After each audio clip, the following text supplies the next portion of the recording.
Good evening, ladies and gentlemen. I hope you're doing great and awesome in this lovely evening. Welcome back again in my page. In my page, we try to learn English. We try to learn English through different methods and different styles. In our lesson of tonight, we are going to give you some tips and recommendations on how to improve writing. But I need to tell you something. Writing can be learned, but it's difficult to teach writing. Writing can be learned, but it's difficult to be taught, especially if you're a non-native English teacher. So for English teachers who struggle with teaching writing, it's absolutely normal, because writing is a learned skill, not a taught skill. Does that mean that writing can be taught, can be learned? It can be learned, but I'm not sure it can be taught. It's a self-taught kind of thing. I think the best writers are voracious readers who pick up the cadences and the feel of narration through a number of different books, and you begin by maybe copying the style of writers that really knocked you out. I mean, as a teenager, I read a lot of H.P. Lovecraft, so I wrote like H.P. Lovecraft. Yeah. And in my 20s, I read a lot of Ross MacDonald and Raymond Chandler, so I wrote like those guys. But little by little, you develop your own style. And the difference comes from the perspective of understanding that in order to become a good writer,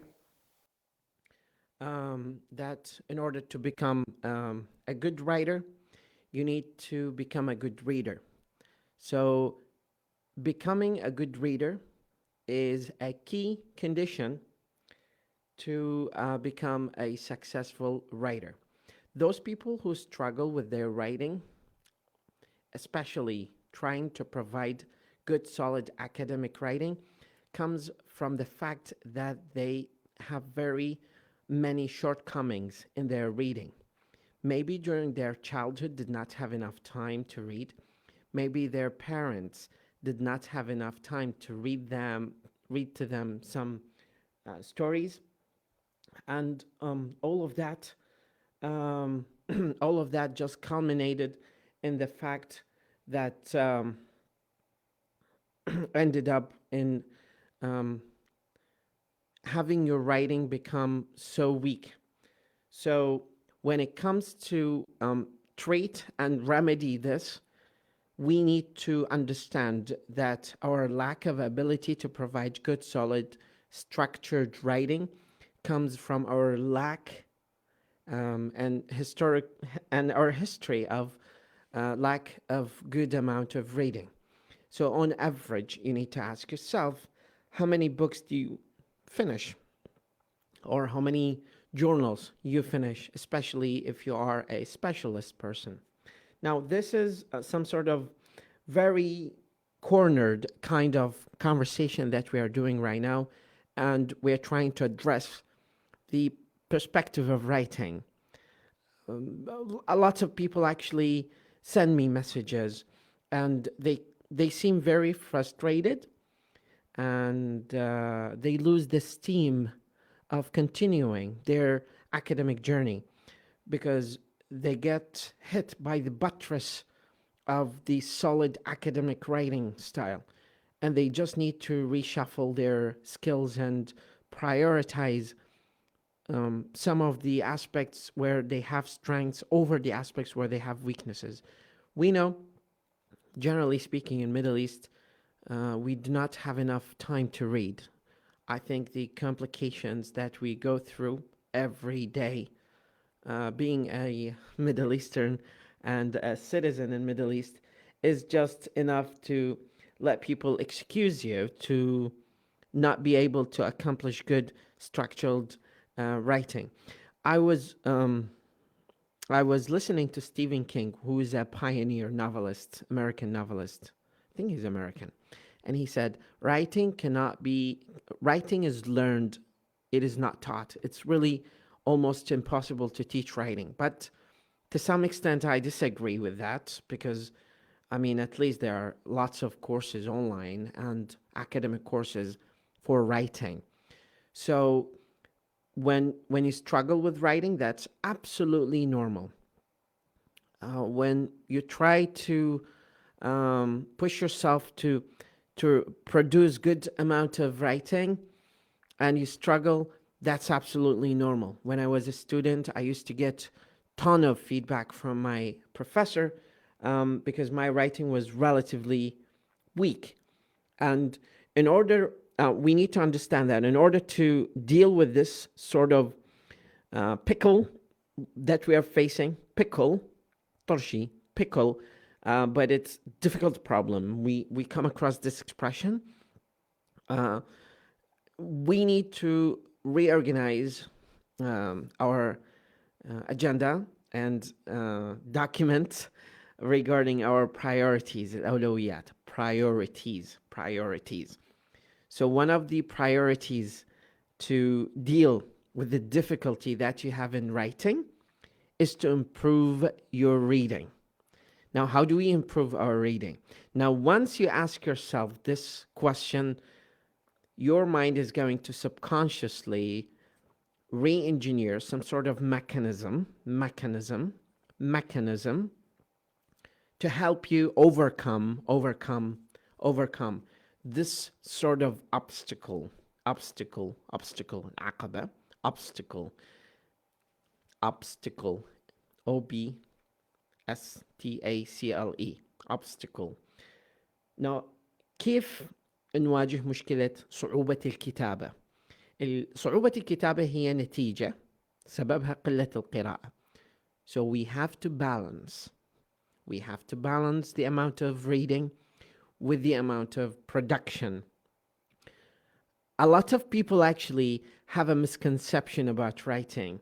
It's not an art in itself as much as it is a skill that needs to be chiseled, CHISEL,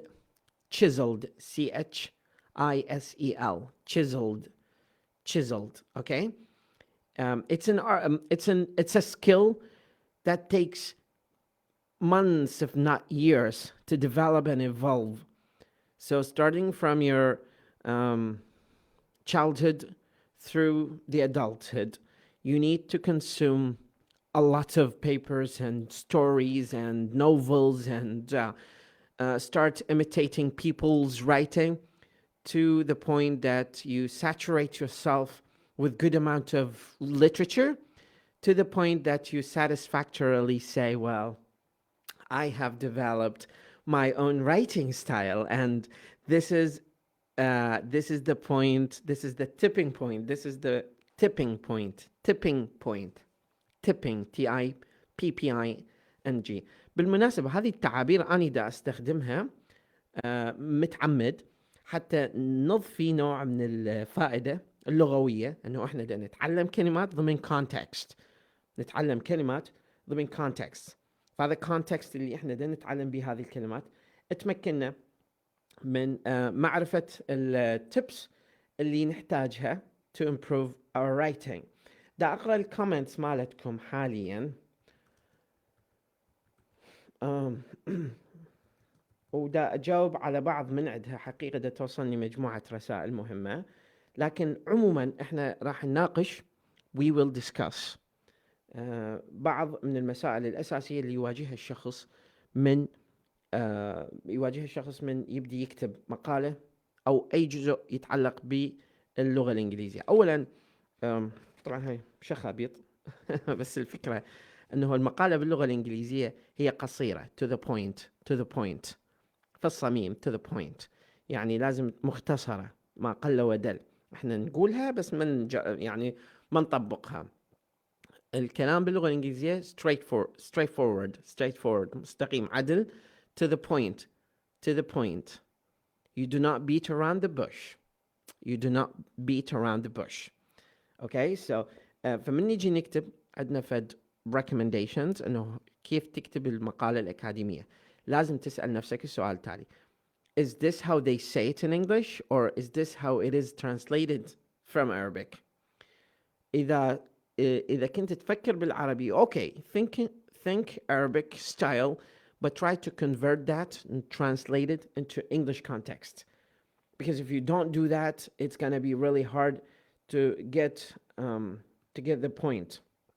The second thing is, for every piece of paper that you write, you need to read around 2 or 3 papers within the same territory, within the same context.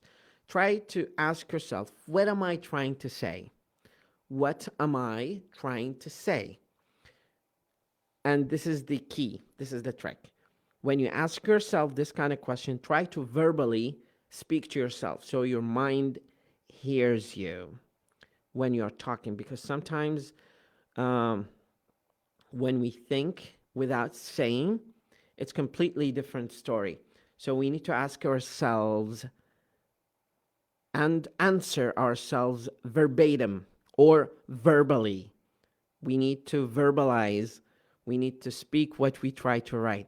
Because when you're speaking, the voice comes out of your mouth, from your mind, throughout your mouth, and then to your ears. And your ears are going to independently work to understand and orchestrate a better second idea. In this way, your ideas are going to become better the next time. But if you keep just fooling yourself and just thinking that what I am writing is completely correct, that's the point that you're going to always fail to deliver the point. The second interesting thing is that when Arab speakers generally start writing without outlining, without putting a structure, where English writers just outline the main key points. When they outline that, they give their mind a narrower perspective of what they are focusing on. For example, you can watch Quentin Tarantino's movies and learn from that amazing director how he writes the scripts for characters. And he outlines general ideas and then he puts them in a context. So once you do that, your mind is going to efficiently work on tackling any kind of challenges within that context. But if you open space to your mind to think and wander, your mind is going to get lost and you're not going to be able to achieve the point and the goals. And the second thing, experiment with writing. Writing is a process, it's not a product, because it's always there's always this chance of revisiting what you wrote and do some editing. It's constant process of thinking, reflecting, editing, proofreading, writing and rewriting. So there's always a draft out there. Also, when we are thinking of what we are outlining, we just need not to forget the context of where we are writing and the target audience. Now, if we are talking to public group of people, that's different from when you're talking to specialists and you try to provide some statistics to them to convince them of your opinion and what you're trying to say. So that's very important. Understanding your audience. Understanding your audience is a key feature of achieving successful academic writer. I remember back like 10 years ago, I was trying to get a scholarship abroad, and I started writing these emails to members of embassies, and they keep responding back to me saying, well, you need to work on your writing. You need to work on your writing. And I was very angry because I was a student at university and I was full of hubris, H-U-R-B-R-I-S.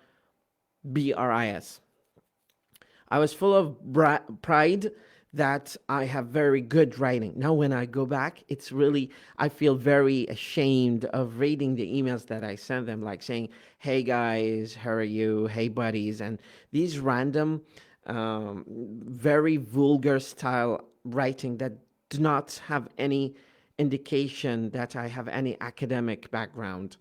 So you need to be careful and wary that anything may go awry in terms of what you write. So you need to understand the audience and work by the principles and criteria on which they are building their expectations. So if you're applying to a scholarship, try to see for at least 50 models of successful academic essays and what they wrote, and imitate them.